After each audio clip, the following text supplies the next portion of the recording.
In the early hours of the morning, Caracas was unusually quiet. The city lights were still on. The streets were empty. And above the capital of Venezuela, something was already moving. What followed would change the country's future and raise difficult questions for the world. Venezuela is a nation rich in oil, culture, and history. But for years, it has been trapped in a deep political and economic crisis. High inflation, shortages of food and medicine, and mass migration have shaped daily life for millions of people. At the center of this crisis stood President Nicolás Maduro, whose leadership has been disputed both inside and outside the country. For the United States, Venezuela was no longer just a troubled nation. According to U.S. officials, it had become a security concern. American authorities accused Maduro's government of involvement in drug trafficking and organized crime. These claims were denied by Venezuela's leadership and questioned by international observers. Tensions continued to rise.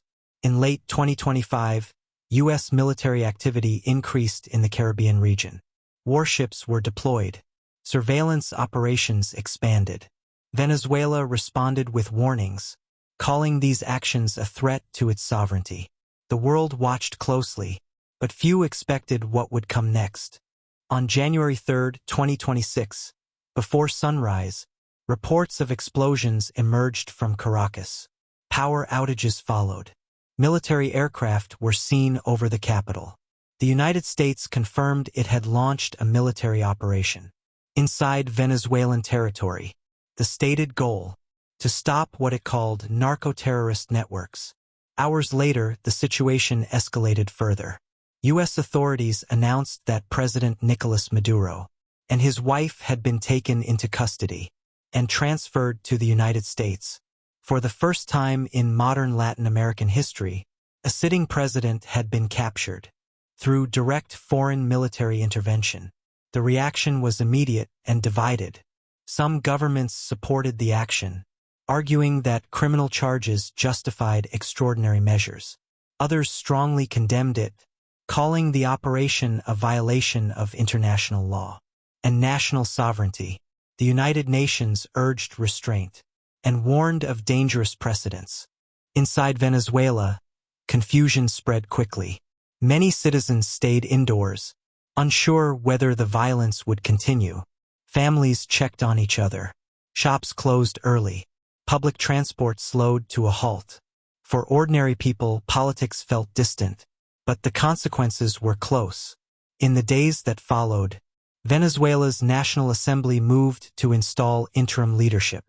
New economic reforms were announced, including changes to oil production laws, aimed at attracting foreign investment. Supporters called it a fresh start. Critics warned of instability and foreign influence. Legal experts around the world began asking difficult questions. Can one country arrest the leader of another without international approval? Does fighting crime justify crossing national borders? International law offers rules, but enforcement depends on power, and power, once used, reshapes the future. Human rights organizations warned that military interventions often bring unintended harm. Even when governments change, people still face shortages, fear, and uncertainty.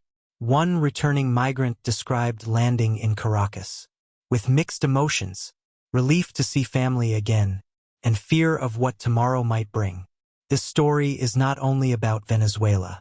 It is about how nations respond to crisis, about the limits of authority, about who decides when force is acceptable. Like a stone dropped into water, the effects of intervention travel far beyond the first impact. What we know is clear. A military operation took place. President was captured. A nation entered a new and uncertain chapter. What remains unclear is how lasting peace, stability, and justice can be achieved. Looking ahead, several paths are possible. Diplomatic negotiations may stabilize the country. Political divisions may deepen, or tensions may spread beyond Venezuela's borders. Each outcome depends on choices made now, by leaders, institutions, and the international community. As the sun sets again over Caracas, The city continues to move forward, quietly, carefully, uncertain, but still standing, because behind every headline, there are people waiting for normal life to return. This has been the story of military intervention in Venezuela. Thank you for watching. For more global stories that shape our world, explore the next documentary on this channel.